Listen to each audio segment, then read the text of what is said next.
अमावस्याच्या दिवशी करायचे उपाय. श्री स्वामी समर्थ. आज आहे सोमवती अमावस्या. ती चालू होते सोमवार दिनांक 26 मे 2025 रोजी. अमावस्या चालू होते दुपारी 12:12 त्याची समाप्ती होते मंगळवारी दिनांक 27 मे 2025 रोजी सकाळी 8:32. या दिवशी घराचा उंबरठा हळदीने सारवून घ्यायचा आहे. पाण्यामध्ये मीठ, हळद, गोमूत्र, लिंबू टाकून सर्व यंत्र, वाहने, घर स्वच्छ करून नारळ 7 वेळा उतारा करून फोडून द्यायचा आहे. सोमवार असल्यास फोडू नये, फेकून द्यायचा आहे. अमावस्याला करायची विशेष सेवा. पहिली, सकाळी पंचगव्य संपूर्ण शरीराला लावून गायत्री मंत्र किंवा महामृत्युंजय मंत्र म्हणत आंघोळ करावी. जमल्यास नदी तीरावर अथवा तीर्थक्षेत्री पंचगव्य संपूर्ण अंगाला लावून स्नान केल्यास अतिउत्तम. दुसरा, घराच्या व आपल्या सुरक्षिततेसाठी उजव्या हातात पिवळी मोहरी घेऊन 11 वेळा कालभैरवाष्टक व 11 वेळा वेदोक्त वल्गासुक्त म्हणून घरात संपूर्ण टाकल्याने घराचे वाईट शक्ती, करणी, भानामती व इतर सर्व बाधेपासून संरक्षण होते.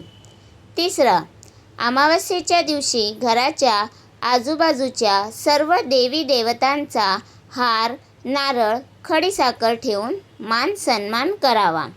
चौथा, अमावस्येच्या दिवशी घरातील आजारी व्यक्ती व कुटुंबातील सर्व व्यक्तींचा घराचा व दुकानाचा नारळ घेऊन त्यावर शेंदुराने त्रिशूळ काढून नारळ उतारा करावा. पाचवा, आपल्या घरातील, ऑफिसमधील, दुकानातील जाळे वगैरे काढून व्यवस्थित साफसफाई करून व पाण्याच्या बादलीत थोडे जाडे मीठ, हळद, लिंबू, गोमूत्र व पंचगव्य टाकून स्वच्छ पुसून घ्यावे.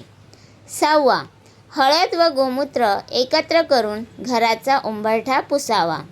सातवा, आपले वाहन स्वच्छ धुवून त्यावर नारळ उतारा हा 7 वेळा श्री स्वामी समर्थ हा मंत्र म्हणून करावा. उतारा करताना वाहन हे जागेवर चालू ठेवावे व नारळ जमिनीवर फोडून हातपाय धुवून श्री स्वामी समर्थ महाराजांना मुजरा करावा.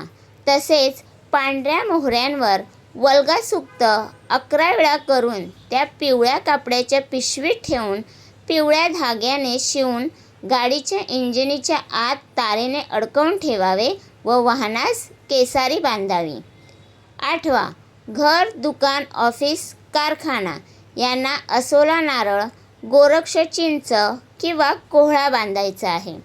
अमावस्याला असोला नारळ, कोहळा किंवा गोरक्ष चिंच आणून त्यावर श्री स्वामी समर्थ महाराजांची 1 माळ, श्री दत्त महाराजांचा बीज मंत्र त्याची 1 माळ, शाबरी मंत्राची 1 माळ, नवनाथ मंत्र 11 वेळा, कालभैरवाष्टक 11 वेळा, वल्गासुक्त 11 वेळा, गोरक्ष चिंच, आसोला नारळ किंवा कोहळे लाल कपड्यात संरक्षण पुडीसोबत बांधावे.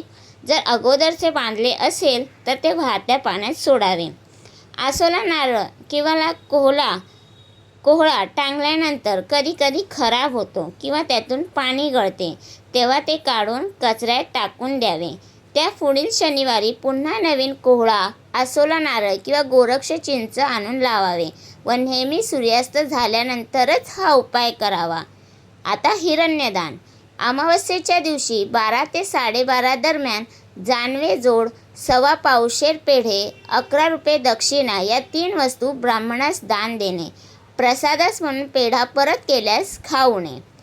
आता घरात शांतता राहण्यासाठी काय करावे तर 1 नारळ पूर्ण सोलून देवाजवळ ठेवायचा आहे. शेंडी देवाकडे करायची आहे व रोज सकाळ संध्याकाळ त्यावर एकानंतर एक असे 7 कापूर जाळायचे. कापूर जळत असताना श्री स्वामी समर्थ हा मंत्र, गायत्री मंत्र याचा जप करायचा आणि दर पौर्णिमा अमावस्येला नारळ बदलून घ्यायचा. जुन्या नारळाचा प्रसाद करून खायचा आहे. खराब निघाल्यास विसर्जन करायचं आहे.